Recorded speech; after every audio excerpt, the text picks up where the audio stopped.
Hey up, it's Steve from the old Yorkshire Geek. Sorry, it looks a bit different around here today, but I'm testing out the StreamYards thing. I've been on StreamYards for a while, so I thought I better give it a go just to make sure it's all still working. So anyway, so there we go. Anyway, news today, as you can see there, Aaron Taylor Johnson reportedly had James Bond meeting that went well.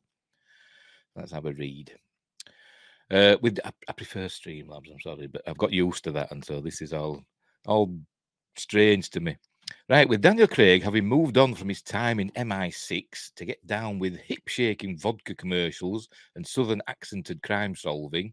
I don't know about the vodka commercials, but they're on about Glass Onion and the other one, the Knives Out for that one, which I've not seen.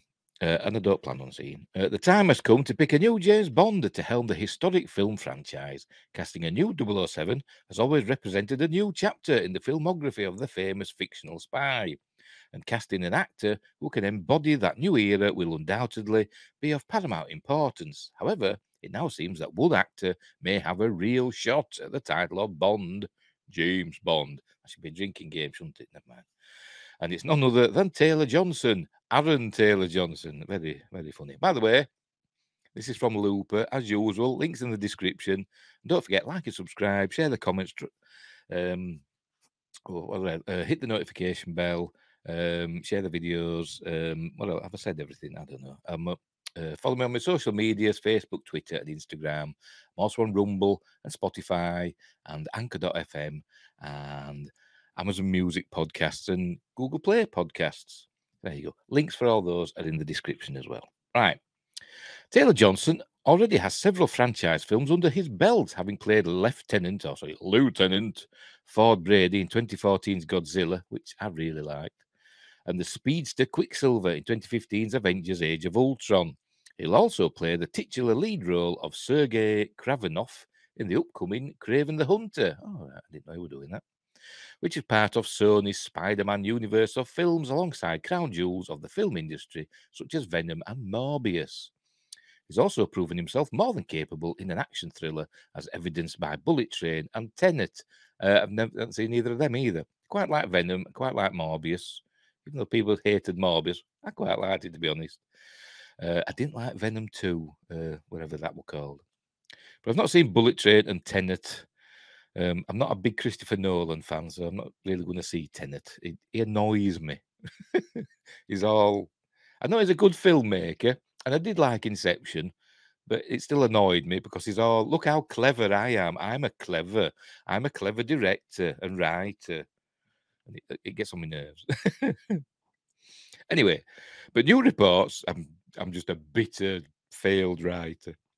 But new reports suggest that Taylor Johnson might not stick around as a Spidey hunter for Sony, opting instead to take his vodka martinis shaken, not stirred. Pulling them all out of the Bond quips. According to Puck News, the English actor met with a Bond producer and the meeting went swimmingly. And there he is. Doesn't look very much like James Bond there, does he? But never mind. Needs to cut his hair so he does something like a hippie if you're working for Universal Exports. As reported by Puck News, Aaron Taylor Johnson sat with Barbara Broccoli, one of the producers of the James Bond franchise, to discuss casting. And things seem to have gone in his favour.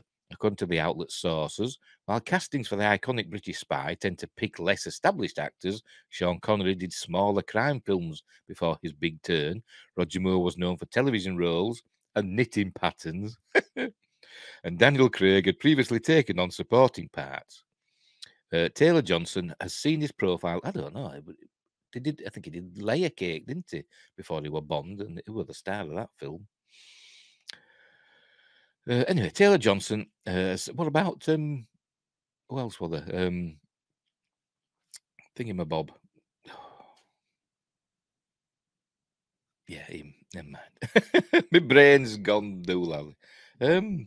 Pierce Brosnan. He was quite a big star before he became James Bond. Yeah, fair enough. It was for Remington Steele, but he'd been in some films as well. And Timothy Dalton. He'd been in films as well. In fact, he will be the lead in Sony's Kraven the Hunter before he ever makes it to set in a three-piece suit for the next Bond film. Still, Taylor-Johnson seems to otherwise fit the bill for Bond. He's relatively young compared to many of his predecessors when they first appeared as Ian Fleming's notorious spy. He's proven himself a great actor over the years in everything from tentpole blockbusters to oddball comedies.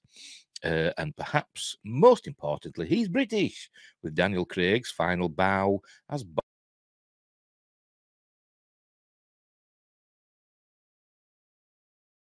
Bond in No Time to Die now later. Something went doolally then, I hope that's all right. It's hard to think of someone better suited, pun intended, to the role than Aaron Taylor-Johnson. There we go. So that's that.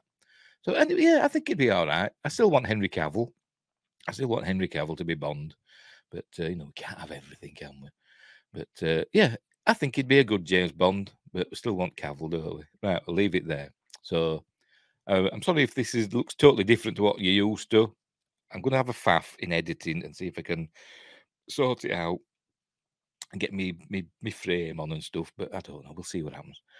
So thanks for watching. Wherever you are in the universe, look after each other. And until next time, I'll see thee.